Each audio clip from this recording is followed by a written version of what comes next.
feminine essence, the feminine energy is this circular, cyclical, like dancing in spirals, fluid. She's got attunement to the present moment. She's in the here and now, and she's listening to what's going on around her. She's also in a very inward energy. She is attuned to what's going on in her environment, and she's drawing it all in.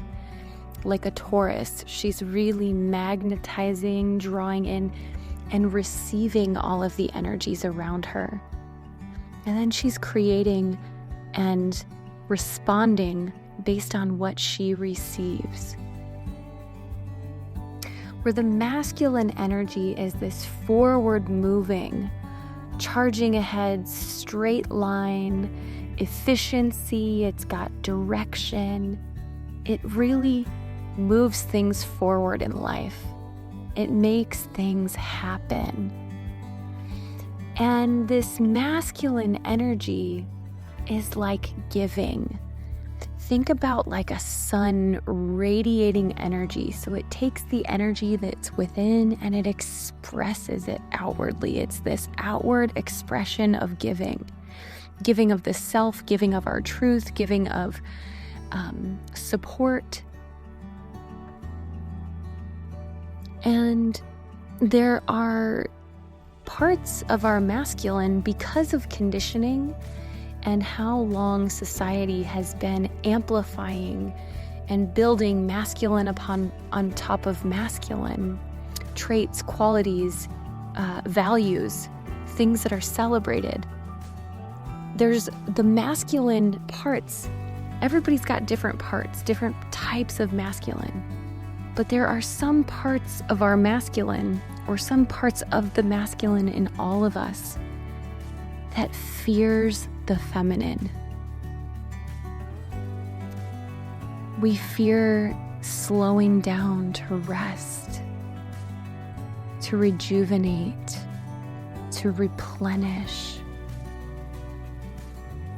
We fear waiting for the perfect timing. We fear relying on attracting what we want rather than chasing it and making it happen. We question following our desires.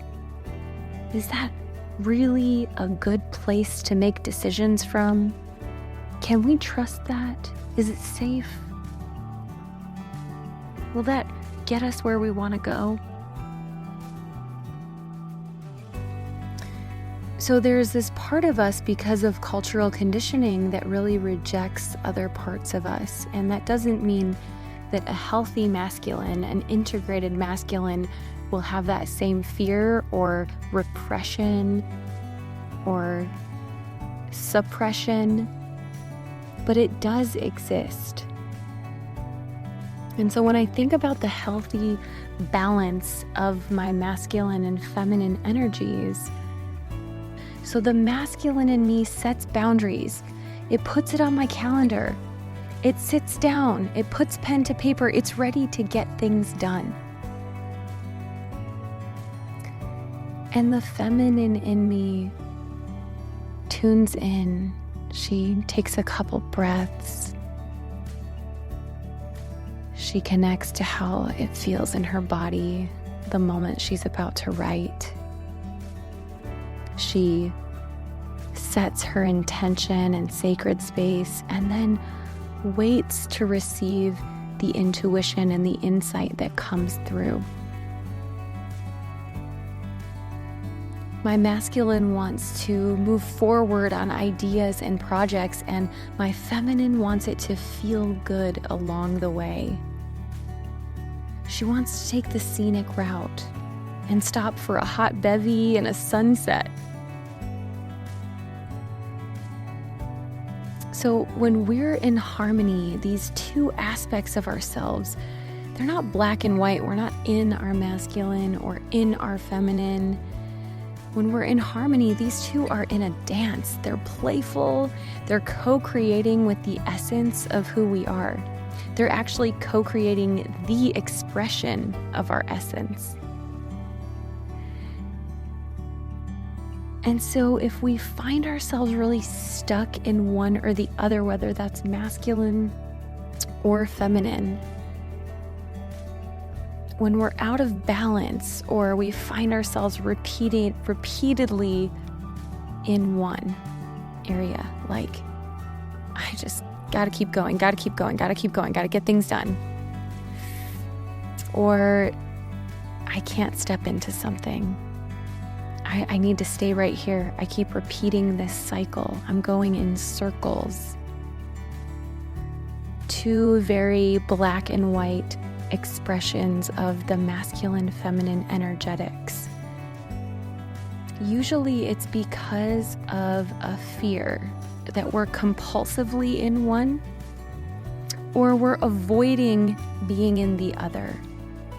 It could be a fear, it could be a rejection, it could be an attachment. But it's when we're out of choice because of a resistance within us. And so what is that internal fear that is driving us, compulsing us to, instead of dance and harmony, be really polarized to one side? So that's the internal experience, the internal things that can push us into one of those energies and keep us stuck there. The other could be external experiences. So these are things like a relationship. So maybe I'm in a partner with somebody who's very, very masculine, decisive, action-oriented, takes charge, provides leadership, and he's got it covered. So I'm actually just going to let go of my need to think, to be the efficient one, to move things forward. I'm going to let him handle that. And I'm going to stay in my feminine. I'm going to stay in the nurturing. I'm going to stay in making sure everything feels good around us. Or I'm with a partner who's very, very feminine. And he's chill. He's go with the flow. He knows that it always works out. So in reaction to that, I'm like, oh shit. Nothing is getting done around here. I got to make sure that everything happens. I'm the one who needs to make sure that we're efficient, we're productive, we're showing up. These things deadlines need to get met. So I overcompensate by really stepping into my masculine. Or it's a job, or the kids. We think about kids as, not kids, we think about mothering. We think about mothering as a feminine expression. But let's say that we're just sitting around in the middle of our house on this cozy chair, and we're just waiting for the kids to come to us. We're just sitting there reading a book, learning, absorbing, receiving, and then the kids come around and they're like, Mommy, I have this question. And we're like, oh, my darling, let me receive you. And we bring the child up onto our lap and we listen and we receive. And we're like, oh my gosh, okay. Here's what I think, reflecting back to them. Here's what I think you should do. But mothers aren't in a state of receiving all the time. No. When that to-do list gets so long that you no longer have the space and the capacity to receive your child, you are in a masculine state. When we take on so much that efficiency is a necessity, it puts us further and further into masculine. When we are in a culture that is obsessed with more, masculine becomes the mode of operation because we need that efficiency, we need the structure, we need to keep going. We cannot slow down or stop or balls will drop. So, in fact, a lot of mothers are even forced into a masculine state of mothering, a masculine form or expression of mothering, because it's no longer about the attunement, it's about getting it done, getting them to the next thing, making sure it all happens. This person gets here and there. So we really need to drop in and ask, what is most important? And that's the beauty of the feminine, which some of us are even afraid to ask that. Alignment. What is really, really aligned and important? And do we have the space to let go of what really isn't at the top of that list? Do we have the ability to fill our lives with what's most meaningful so that we can dance with all the aspects of ourselves? That we have the ability to rest and create, to reflect, and to take action.